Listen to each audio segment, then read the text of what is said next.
In order to put an end to the menace of terrorism, it is essential to break the chain of terrorism financing and money laundering.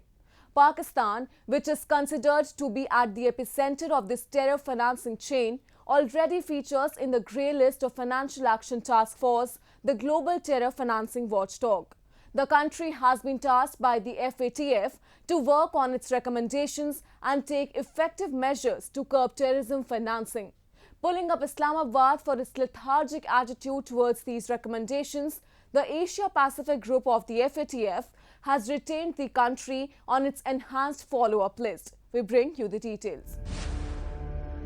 All terrorist organizations use large amount of funds to carry out their dreaded terror activities. In South Asia, terrorist groups receive these financial aid from Pakistan. Pakistan's notorious spy agency ISI has a long history of involvement in supporting and promoting terrorism in the name of Pakistan's geostrategic interests. For this, the ISI, in association with the Pakistan military, provides financial, logistic, military and direct combat support to the terrorist organizations operating across South Asia. Several global institutions and countries have repeatedly warned Pakistan from indulging into such activities. But till date, there has been no impact of these warnings on the terror-breeding country. Financial Action Task Force, the intergovernmental body that sets international standards to prevent money laundering and terrorist financing, has been keeping a close watch on Pakistan's terror funding activities. In a major embarrassment to Islamabad, Asia Pacific Group or APG, a regional affiliate of the Financial Action Task Force, has retained the country on its enhanced follow-up list. A recently published report by the APG said that Pakistan will remain in enhanced expedited follow-up and will have to continue to report back to the APG on progress to strengthen its implementation of AML-CFT measures. Terror financing is basically the fuel to continue with the terrorism. If there is no money and if the flow of money is stopped, the terror industry doesn't work. Pakistan is a terror industry by itself, and the military as well as all the terrorists, they work for money.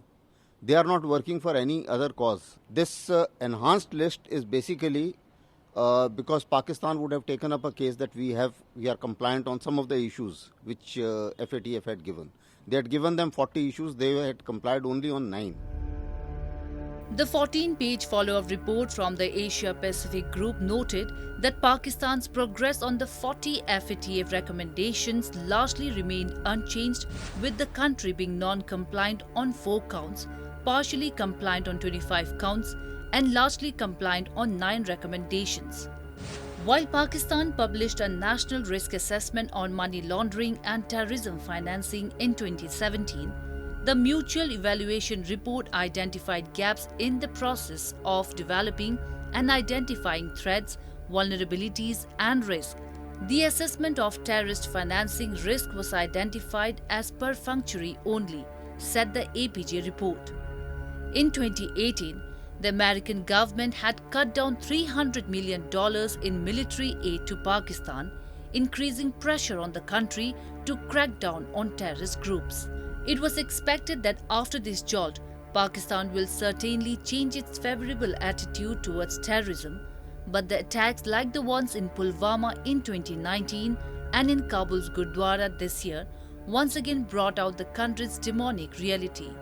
Experts suggest that neither an ultimatum nor any cut down on financial aid is going to stop Pakistan from indulging into terrorist activities.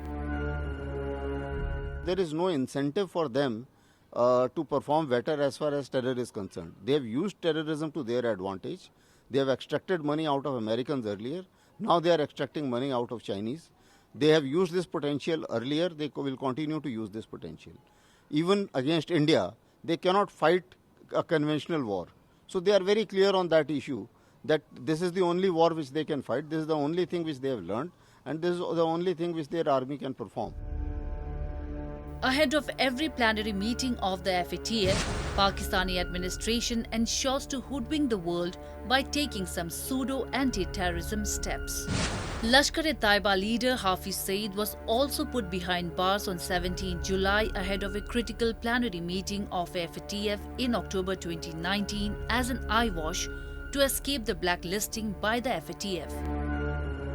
But what they are going to actually do it is that near FATF, when the dates are closing in, they will put some terrorist in jail and then take out later. They will change the names of some terror organizations so that they can be funded differently.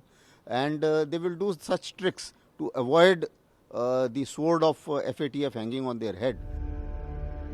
The APG's report came ahead of the virtual FATF plenary scheduled for October 21 to 23, during which it would be decided if Pakistan should be excluded from its grey list. The decision will be based on a review of Islamabad's performance to meet global commitments and standards on fight against money laundering and terror financing. FATF had placed Pakistan on its grey list in June 2018 and had asked Islamabad to implement a plan of action to curb money laundering and terror financing by the end of 2019, but the deadline was extended later on due to COVID-19 pandemic.